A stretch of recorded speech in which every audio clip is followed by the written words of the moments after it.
vous présenter une nouvelle vidéo, donc ça sera un tag. Donc le tag s'intitule Problème de lecteur. Donc il a beaucoup tourné, ça fait assez longtemps aussi qu'il est sur YouTube, Booktube et sur les blogs. Donc j'ai décidé de le faire. Donc c'est parti, c'est une série de 10 questions. Donc let's go. Donc la question 1. Tu as 20 000 livres dans ta palle, comment décides-tu de ta prochaine lecture? Alors j'ai beaucoup de livres mais j'ai pas 20 000 livres dans ma palle, ça c'est clair. Comment je choisis? En fin de compte, je me fais des piles à lire au mois. Des livres qui me font vraiment envie à cet instant-là précis. Et il y a cette pile qui est là.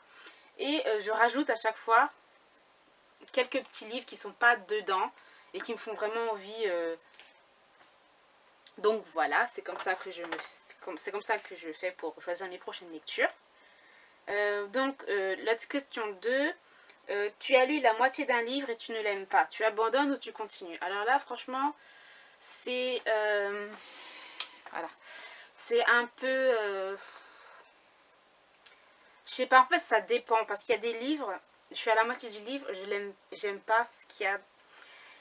Et je persévère un petit peu, mais en lisant en diagonale, en fait.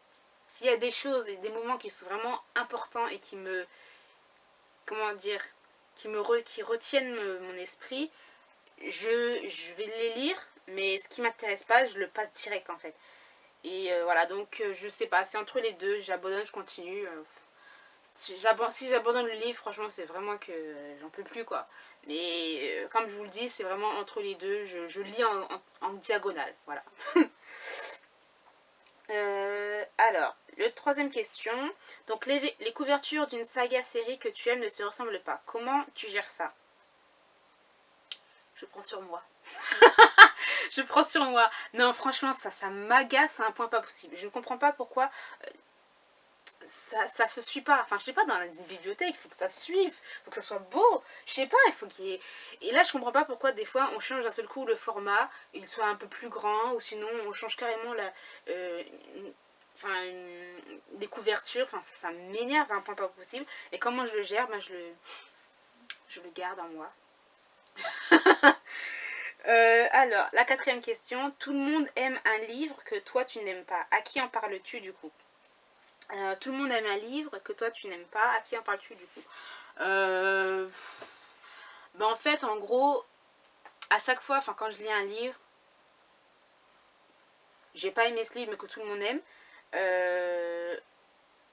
la plupart du temps, je vais le dire directement à ma mère en fait. Ma mère qui est toujours là, celle qui m'a donné le goût de la lecture, mais à chaque fois c'est moi qui lui dis ouais, il y a ce livre là, tout le monde en parle, et franchement personnellement moi j'aime pas, je comprends pas le truc. Et puis après, quand j'en ai parlé après à ma mère, j'en parle à mes amis ou sinon à mes copinotes. Donc voilà. Ensuite, cinquième question. Tu es en train de lire dans un lieu public et tu sens que tu vas pleurer. Qu'est-ce que tu fais? J'arrête ma lecture direct. Quand je sens qu'il va y avoir un moment d'émotion, un truc d'un genre, je le sens que ça va monter, je ferme le livre et je me stoppe dans ma lecture. Et j'attends d'arriver chez moi pour verser toutes les larmes de mon corps. Parce que je peux pas, c'est trop... Je sais pas, c'est... Je peux pas faire ça en public comme ça. C'est moi, c'est moi. Ensuite, la sixième question. La suite d'un livre que tu aimes vient de sortir, mais tu as oublié pas mal de choses. Que fais-tu? Tu relis le précédent, tu trouves un synopsis bien spoilant, tu pleures de frustration. Alors, je trouve un synopsis bien spoilant, parce que, franchement, je veux dire, s'il y a un livre que j'aimais adorer, un coup de cœur, c'est dans ma tête.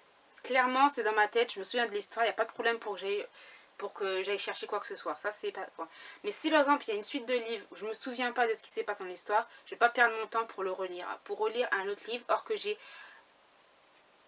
une quantité de livres à lire, voilà. Et Et tu pleures de frustration. Si je fais pas tout ça, je pleure pas vraiment de frustration. Bah, je suis dans mon truc, quoi. Je lis, je comprends rien, mais je continue, quoi. Tout simplement.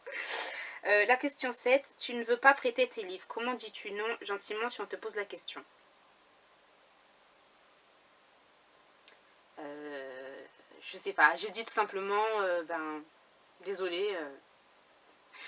Je prête pas mes livres. Je suis assez maniaque avec, donc je les prête pas. Je suis désolée. C'est vrai que c'est un peu, c'est futile ce truc, genre de truc, mais moi j'ai déjà prêté des livres. Je me souviens, ça fait longtemps. Je les prête, ils me les redonnent dans un état. C'est juste, mais pas possible. Je dis, mais qu'est-ce qu'ils font avec les livres, les gens? Donc moi je les prête pas. Je dis tout simplement non, je prête pas mes livres. Je suis maniaque avec. On me regarde bizarrement, mais bon, c'est pas grave. Hein. Ensuite. La question 8. Tu as choisi et reposé 5 livres le mois passé. Comment gères-tu ta panne de lecture? J'ai pas encore eu de panne de lecture. Franchement, je n'ai pas encore eu. Ça va peut-être arriver dans un futur proche, mais pour l'instant, je n'ai jamais eu de panne de lecture. Ensuite, la question 9. Il y a tellement de nouveaux livres que tu rêves d'acheter. Combien en achètes-tu réellement?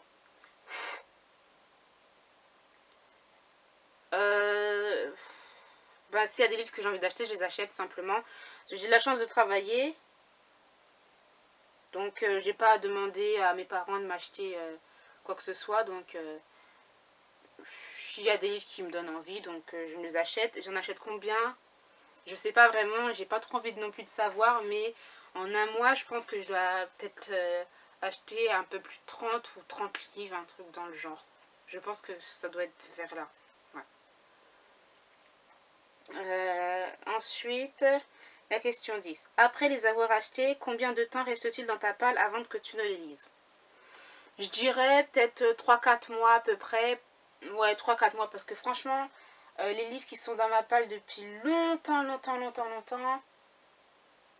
ça doit être un an. C'est juste un livre. Et c'est... je vais vous le montrer, attendez.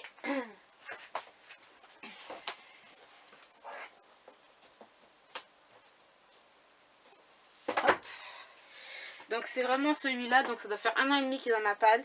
Donc c'est le dernier royaume de Morgan Rhodes, donc c'est le tome 1. C'est vraiment celui-là qui reste le plus longtemps qui est dans ma palle, c'est celui-là. Parce que j'avais acheté ça, en fait j'avais acheté à une blogueuse des livres et elle m'avait rajouté ça en cadeau. Donc voilà, ça doit faire 1 an et demi qu'il est dans ma palle, mais c'est juste ça. Donc en gros les livres, il reste 3-4 mois. Franchement, au plus tard dans ma palle. Ce que je viens d'acheter, c'est 3-4 mois à peu près. Et voilà, c'est terminé pour ce tag. Donc je ne tag personne. Donc pour ceux qui veulent le faire, qu'ils le fassent. Et j'espère que ce tag vous aura plu. J'essayerai d'en faire d'autres. Donc voilà, je vais vous laisser. Je vous dis à très bientôt pour une nouvelle vidéo. Et je vous souhaite de très bonnes lectures.